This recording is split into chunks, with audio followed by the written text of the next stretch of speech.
Hello everyone, आज मैं आपको बताऊंगा कि जुडिशरी जो है उसकी हायरार्की क्या होती है।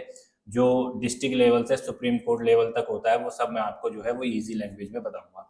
तो जजेस जो हैं वो 3 लेवल पे डिवाइड होते हैं। ब्रॉड लेवल पे पहले आता है डिस्ट्रिक्ट जुडिशरी जिसको जिला लेवल बोलते हैं, फिर आता है हाई कोर्ट और फिर आता है सुप्रीम कोर्ट। तो जो हाई कोर्ट और सुप्रीम कोर्ट है उसकी बात हम किसी और वीडियो में करेंगे। फिलहाल अभी हम जो है वो डिस्ट्रिक्ट जुडिशरी को समझते हैं। आपको बताता हूँ कि डिस्ट्रिक्ट जुडिशरी जो है उसमें दो तरीके के जो है वो जजेस होते हैं। एक होते हैं मजिस्ट्रेट लाइन के, एक होते हैं डिस्ट्रिक्ट जज की लाइन के।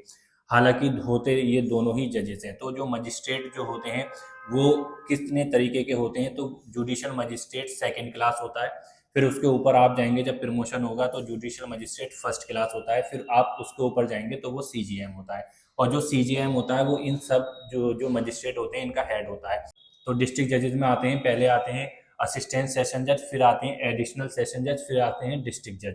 तो ये 3 तरीके के जो जजेस हैं वो डिस्ट्रिक्ट जज लेवल पे होते हैं। और बाकी जो मैंने आपको बताया ये मजिस्ट्रेट लेवल पे होते हैं। अब इन सब का हेड जो है वो सीजीएम होता है मजिस्ट्रेट का। जजेस जो होते हैं जितने भी असिस्टेंट और एडिशनल, उनका जो वो हेड है वो डिस्ट्रिक्ट जज होता है। और डिस्ट्रिक्ट जज का ही दूसरा नाम जो है वो सेशन जज होता है।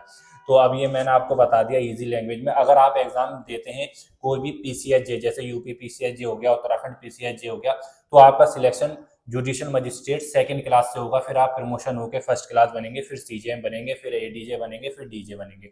लेकिन अगर आप एचजेएस का एग्जाम क्लियर करते हैं जो 35+ ईयर्स के बाद दिया जाता है, तो उसमें आप सीधे जो है वो एडीजे लेवल पे आप अपॉइंट होंगे, फिर आप मजिस्ट्रेट लाइन में नहीं जाएंगे। तो ये मैंने बिल्कुल ईजी लैंग्वेज में आपको बता दिया। Thank you.